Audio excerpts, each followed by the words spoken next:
Nama dan tempat telah kami samarkan.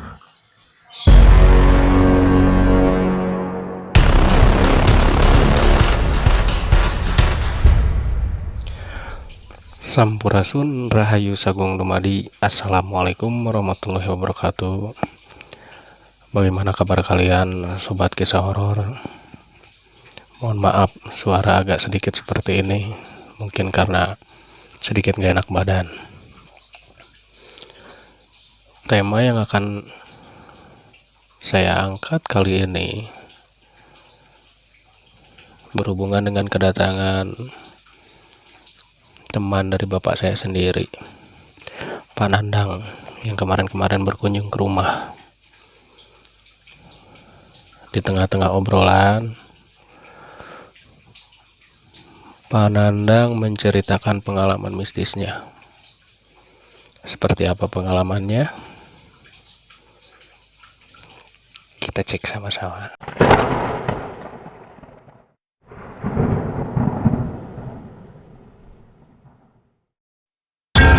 Nah, beberapa waktu yang lalu kita keluarga kedatangan salah satu teman lama dari ayah saya, Pak Nandang, yang beliau notabene baru pulang kampung lah ke sini gitu. Di sela-sela obrolan kami, beliau menceritakan pengalaman mistis yang terjadi di tempat kerja beliau. Oh ya, sebagai bahan informasi, beliau adalah seorang driver online saat ini, yang notabene backgroundnya kemarin-kemarin sebagai supir pribadi salah satu bos. Maksudnya ya bos pabrik kecap lah di salah satu kota yang masih termasuk wilayah Jabodetabek. Nah, beliau menceritakan ke bapak saya dan ke saya sendiri pengalaman mistis yang beliau alami di rumah majikannya tersebut. Beliau sudah mengabdi sama majikannya yang bernama Pak Yono itu, bos atau pemilik pabrik kecap, kurang lebih sudah 15 tahun, bahkan hampir sampai 20 tahun. Nah, kejadian ini baru terjadi di tahun 2018 kemarin, tepatnya saat-saat sebelum beliau resign dari tempat dia kerja dari Pak Yono tersebut. Pak Nandang ini sudah 15 tahun kerja sebagai supir pribadi di kediaman keluarga Pak Yono dan Bu Sri. Pak Yono dan Bu Sri sendiri memiliki anak tunggal yang bernama Arya. Begitu. Nah, Ibu Sri ini sendiri bekerja sebagai ibu rumah tangga, hanya mengurus anak dan rumah tangga aja gitu. Pak Nandang yang notabene sebagai supir pribadi udah jelaskan tinggal di sana juga, ikut Pak Yono, nganter Pak Yono ke kantor, nganter sekolahnya Pak Arya juga, maksudnya anaknya Arya juga, nganter belanja Ibu Sri juga. Sudah beberapa tahun berjalan, tidak ada masalah, tidak ada keganjilan. Hanya saja tepatnya di tahun 2016, di saat ada masalah keluarga lah, mungkin faktor ekonomi yang menimpa keluarga Pak Yono, majikannya Pak Nandang tersebut, istri membawa anaknya, Pak Bu Sri itu membawa Arya pergi. Karena apa? Karena baik di pabrik ataupun ke rumah sendiri yang Pak Nandang sendiri saksikan, itu banyak orang debt collector, nagih segala macam dari pihak bank atau dari yang lain-lain. Intinya usaha Pak Yono ini sudah mulai agak redup gitu, diambang failit. Mungkin karena faktor ekonomi yang terbiasa high, segala ada, belanja apa segala macam kebutuhan tercukupin. Saat suaminya mengalami kebangkrutan, mungkin istrinya memutuskan untuk pergi dari rumah tersebut ke rumah orang tuanya. Menurut Pak Nandang seperti itu gitu. Bahkan sampai-sampai pembantu yang ada di rumah majikannya itu pun dipecat karena tidak mampu membayar. Hanya tinggal tersisa Pak Nandang dan Pak Yono sendiri. Saat itu, tepatnya di bulan Juni 2018, pertengahan tahun 2018, Pak Nandang diminta mengantar Pak Yono ke salah satu tempat di dataran tinggi di daerah Bandung, Jawa Barat. Saya nggak bisa sebutin namanya di mana, privacy soalnya. Nah, Pak Yono meminta Pak Nandang untuk mengantar beliau ke tempat yang dia tuju, yakni di salah satu dataran tinggi atau pegunungan di Bandung, Jawa Barat. Gitu. Awalnya sih Pak Nandang tidak ada kecurigaan sama sekali. Cuman setelah dilihat baik kondisi jalan ataupun lokasi di mana Pak Yono itu minta diantar, di sanalah, karena selama belasan tahun tidak pernah meminta diantar ke tempat-tempat seperti itulah. Gitu. Singkat cerita, perjalanan dari tempat Pak Yono hingga lokasi yang dituju itu memakan waktu sekitar 6 jaman. Nah, setelah sampai baru Pak Nandang agak sedikit tempat apakah itu, begitu. Karena yang mereka temuin saat itu seperti dibilang dukun sih nggak tahu juga ya, cuman Pak Nandang bilang sama kita itu sebutnya kuncen atau juru kunci.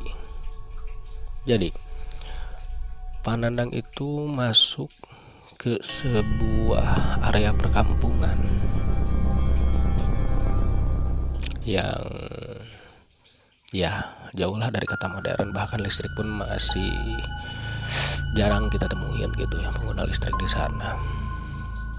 Mereka menemui salah satu sesepuh atau kita bisa bilang juru kunci ya di sana, dan mengutarakan maksud dan tujuan Pak Yono tersebut ke sana. Pak Nandang hanya menyimak dan mendengarkan di sana. Intinya, secara garis besar dari percakapan juru kunci tersebut dan Pak Yono majikan Pak Nandang itu, Pak Nandang menyimpulkan bahwa Pak Yono hendak melakukan pesugihan buaya putih. Jelasnya itu udah sangat dilarang, terutama sama agama saya, menduakan Tuhan. Tapi kita lanjut ke ceritanya. Tetap mungkin karena dorongan faktor ekonomi, usaha yang mau bangkrut, terus istri dan anak yang ninggalin dia, hutang yang numpuk juga, dikejar-kejar debt collector sama bank. Jadi dia memutuskan seperti itulah, jalan pintas. Singkat cerita, sebelum melakukan proses ritual itu, juru kunci menjelaskan, seperti ini menjelaskannya. Karena di sini itu tempat nikah jin sebenarnya. Hanya saja penghuni di tempat tersebut berbentuk buaya putih gitu. Kalau kita bilang itu nyai panganten gitu loh. Konsekuensinya pasti ada tumbal yang diberikan lah kalau jalan-jalan sesat kayak begitu. Dijelaskan dari mulai prosesnya seperti apa. Prosesnya itu harus dari jam 9 malam sampai jam 7 pagi duduk di tepian sungai yang sudah ditetapkan tempatnya sama juru kunci tersebut, hingga makhluk tersebut datanglah gitu. Baru kita utarakan apa yang kita mau, begitu. Tiba saatnya proses ritual tersebut dilakukan. Tepatnya malam Jumat kalau nggak salah. Panandang cerita waktu itu. Panandang hanya menunggu di rumah juru kuncinya saja, sedangkan juru kunci tepat pada jam 9 malam itu mengantar Panandang ke lokasi dengan membawa sesaji. Gitu. Panandang hanya menunggu hingga waktunya tiba, hingga keesokan harinya tiba jam 10 siang. Telah kembali Pak Yono dari lokasi ritual tersebut bersama juru kunci. Tanpa banyak bicara, Pak Yono pun segera menyuruh Panandang untuk berkemas, bersiap pulang, dan pamit terhadap juru kunci tersebut. Nah, di perjalanan pulang,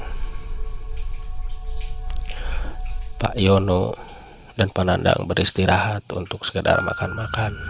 Dan di balik makan-makan itu, Pak Yono bercerita sama Panandang, "Dang, sampean kan udah lama ikut saya. Sampean udah tahu keadaan ekonomi saya seperti apa sekarang. Dan sampean juga udah tahu apa yang saya lakukan kemarin sedikit banyaknya gitu. Sekarang saya mau cerita sama sampean apa yang saya lakukan dan apa yang saya alami malam itu di tempat pesugihan tersebut, di tempat ritual tersebut." Singkat cerita, Pak Yono bercerita kepada Panandang bahwa dari jam 9 malam sampai jam 3 subuh itu, Pak Yono hanya dihampiri oleh sosok-sosok ya seperti kuntilanak lah, pocong lah. Namun sesuai wejangan dari juru kunci tersebut, sudah tidak usah dihiraukan, itu hanya gangguan gitu. Nah, tiba waktunya tepat jam 6 katanya, jam 6 pagi, sekitar jam 6 atau setengah pagi, jam 6 atau setengah 6 pagian lah. Makhluk tersebut datang dengan ciri-ciri: satu, menyerupai wanita, memakai kemben kain zaman dulu, dan membawa satu buah karung goni yang berisi uang. Cuman untuk membedakannya bahwa itu penduduk sekitar, manusia biasa atau makhluk siluman, makhluk ritual tersebut, itu cirinya hanya dua. Di bagian telinga sedikit lebih kecil dari kita ukurannya, dari manusia biasa. Yang kedua, dari telapak kaki, mereka tidak memiliki telapak kaki layaknya manusia biasa. Jadi jalannya itu udah kayak jinjit. Nah, tiba di sana, dia menyampaikan maksud dan tujuan sama makhluk tersebut yang kita sebut Nyai Panganten. Terjadilah pernikahan jin di sana dengan penghulunya sendiri, ya juru kuncinya tersebut, dengan perjanjiannya seperti itu. Katanya, bila mana anak kita, kata si makhluk jadi-jadian ini ya, anak kita sudah ada 3, maka kamu akan diambil. Untuk apa? Untuk mempertanggungjawabkan sebagai kepala keluarga di alamnya, di alam silumannya ya, udah jelas gitu. Tapi bila tidak, kamu masih mau memperpanjang dengan istrimu, mau hidup di dunia, oke. Dia minta penggantinya untuk dijadikan budak di sana untuk menemani anak-anaknya Pak Yono dengan siluman tersebut gitu.